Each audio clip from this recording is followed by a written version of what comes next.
Program makan siang gratis bagi 82,9 juta anak sekolah yang menjadi program dalam kampanye paslon Capres-Cawapres Prabowo Gibran diperkirakan membutuhkan anggaran 450 triliun rupiah. Untuk tahun pertama pelaksanaan program ini diperkirakan akan menyerap anggaran 120 triliun rupiah. Dalam wawancara dengan Bloomberg News beberapa waktu lalu, Wakil Ketua TKN Prabowo Gibran Edi Suparno mengatakan optimistis program tersebut dapat berjalan. Our tax ratio is among the lowest in the region, about 10.3%, opposed to 12%, 14%, 60% in Malaysia, Thailand, and the Philippines. So we have room to grow our tax ratio. Extensification of our tax base is one of our aims.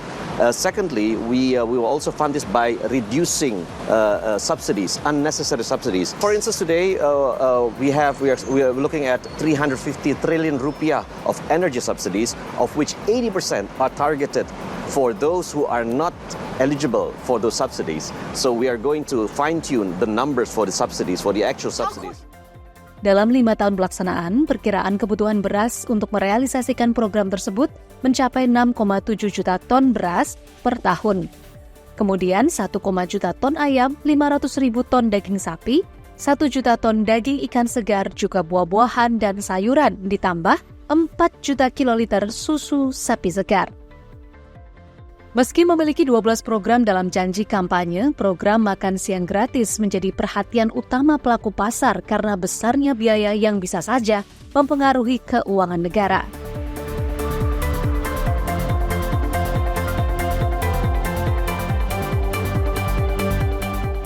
Untuk mendorong program ini terrealisasi, pemerintah harus memperlebar ruang fiskal termasuk menaikkan batas defisit fiskal tahunan dan mengerek rasio utang.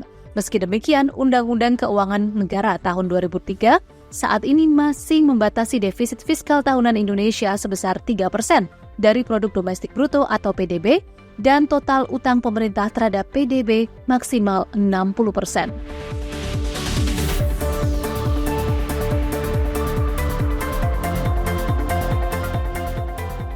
Kondisi fiskal saat ini juga masih waspada karena beban pembayaran bunga utang sudah cukup besar. Pembayaran bunga utang mencapai 497,3 triliun rupiah atau sekitar 15% dari total belanja negara dalam APBN 2024. Angka ini bahkan lebih besar dari belanja modal negara senilai 244 triliun rupiah atau sekitar 7% total belanja, yang disebabkan bunga tinggi serta keterbatasan likuiditas domestik. Meski sejumlah pihak meragukan terlaksananya program karena besarnya anggaran, Prabowo Gibran juga akan membentuk kementerian khusus yang menangani program ini.